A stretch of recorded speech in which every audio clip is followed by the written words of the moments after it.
Indonesia is the world's largest archipelagic country.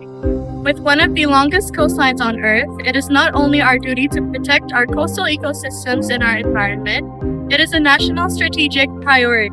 According to the FAO 2023, Indonesia has 3.4 million of hectares mangrove forests.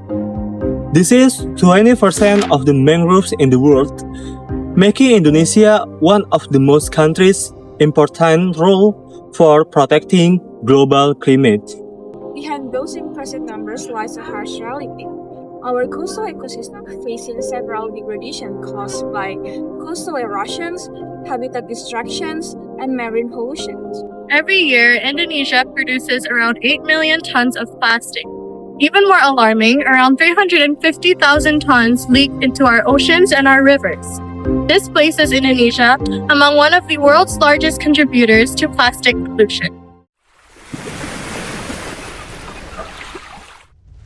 One of region experiencing the direct impact of this crisis is Sabira Island.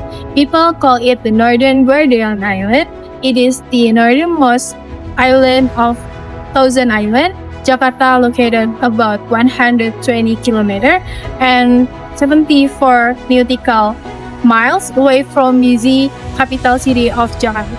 Unlike many other islands, the Sabira Island is faces strong waves and ocean currents every day.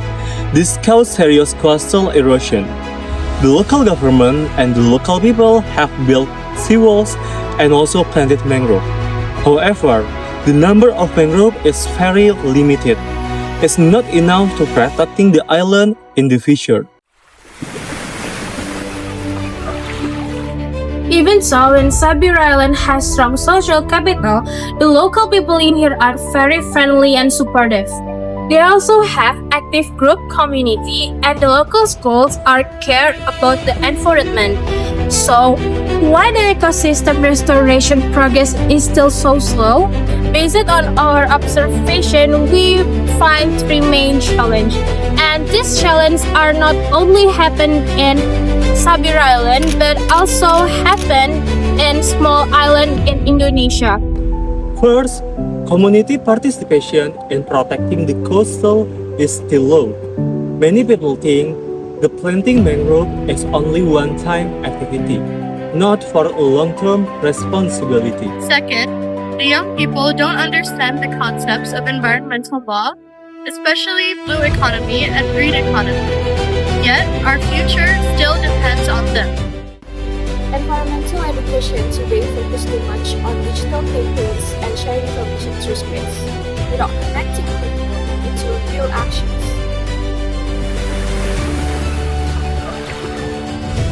According to Law Number 32, 2009, protecting the environment is the responsibility of government, private sector, society, and all of people.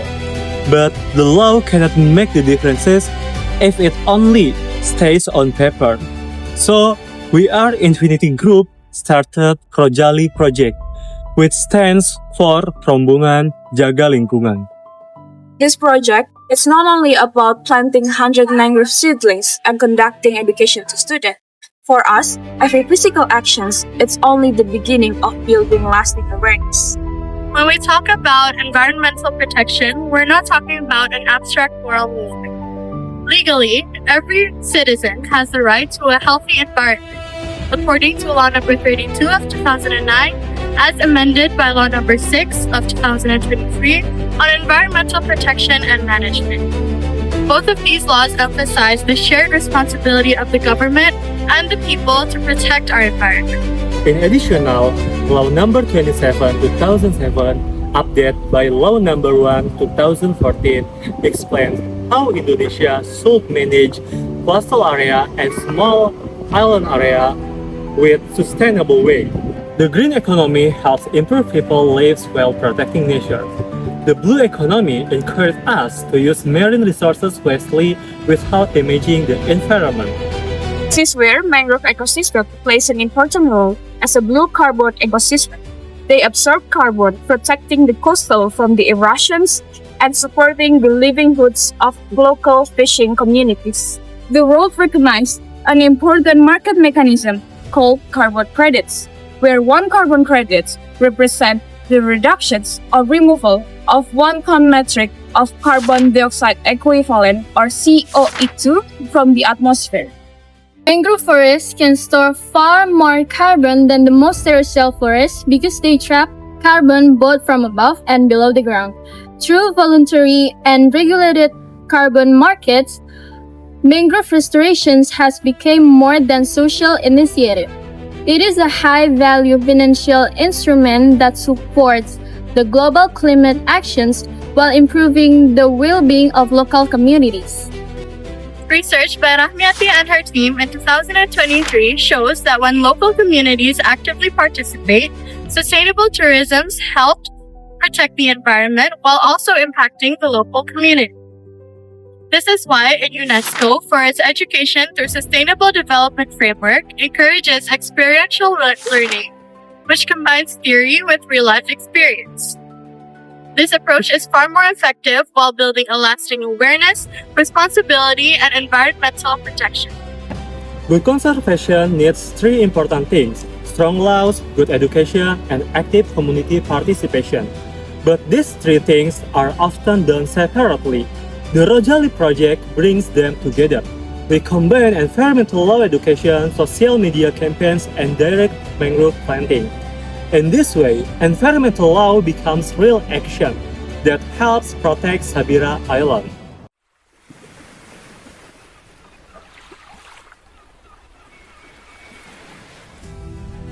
The answer is simple. Because mangroves are one of the natural's greatest defenses. They quietly stabilize the coastal, protecting the land from the erosions, preserve biodiversity, and serving as one of the largest natural carbon sinks. By restoring mangrove, we invest in our social, economic, and environmental future all at once. However, seawalls and mangrove forests alone cannot survive without something even stronger: public works.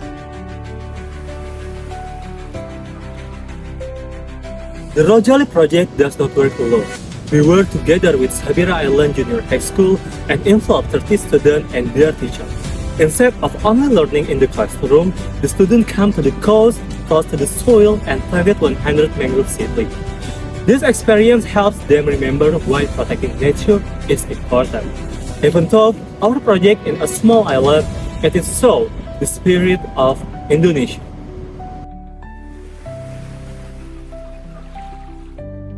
Most of the people in Fisherman Island are descendants of fish fishermen from Sulawesi. They crossed the sea many years ago to find better life. On Sabira Island, people with different backgrounds live together in peace. This shows the true meaning of Bhinneka Tunggal Ika. Protecting Sabira Island also means carrying out our responsibility under Article 28H of Indonesian Constitution 1945, which says that every Indonesian has the right to live in good and healthy environment. This movement also reflects the universal value shared by all religions in Indonesia. We are called to become guardian of the earth, protection God creation, preserves harmony between nature and humanity. This is the true meaning of the second principle of Pancasila: just and civil humanity, treating nature with dignity, responsibility, and respect. And this is also toward our path for the fifth principle of Pancasila, social justice for all Indonesian people. This means ensuring that coastal communities like Sabira enjoy the same ecological prosperity as those in big cities. Now let's take a look at this. 9 members of the Infinity Group crossing the sea to Pulau Sabira, 30 junior high school students helping us plant the mangroves, and 100 mangrove seedlings planted today. These are all just the beginning. Assalamualaikum warahmatullahi wabarakatuh. Perkenalkan, nama saya Agung. Saya salah satu warga masyarakat Pulau Sabira, Kepulauan Seribu. Dan kebetulan saya berperan di sini sebagai pegiat lingkungan di bidang konservasi penyu dan juga konservasi mangrove yang ada di Pulau Sabira ini. Sangat-sangat besar abrasinya, dampaknya, terutama dari dia saat musim-musim barat dan musim timur itu abrasi sangat tinggi.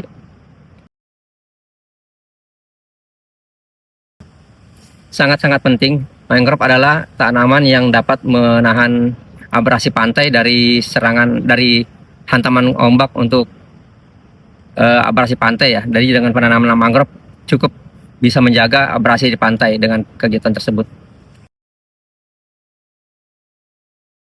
Masyarakat sudah banyak juga yang berperan menjaga lingkungan kita, terutama ikut bersama-sama menjaga kelestarian penyu dan juga menjaga kelestarian mangrove. Harapan kami dengan adanya melibatkan generasi muda, dengan itu kelestarian penyu dan juga kelestarian hutan mangrove di Pulau Sabira ini akan terjaga sampai generasi yang akan datang.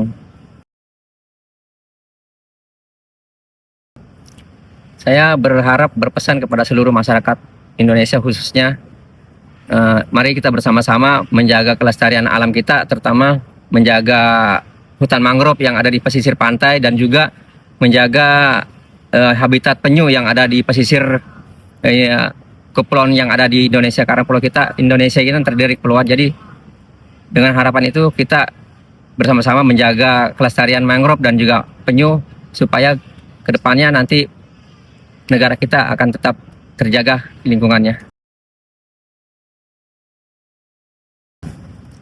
Harapan saya dengan adanya kegiatan konservasi penyu dan juga konservasi di Pulau Sabira ini, Pulau Sabira makin dikenal masyarakat wilayah lain. Akhirnya dengan sendirinya Sabira bisa dikunjungi beberapa orang dan wisatawan untuk bisa datang ke Pulau Sabira. Dengan itu bisa ada peningkatan ekonomi masyarakat untuk warga Pulau Sabira.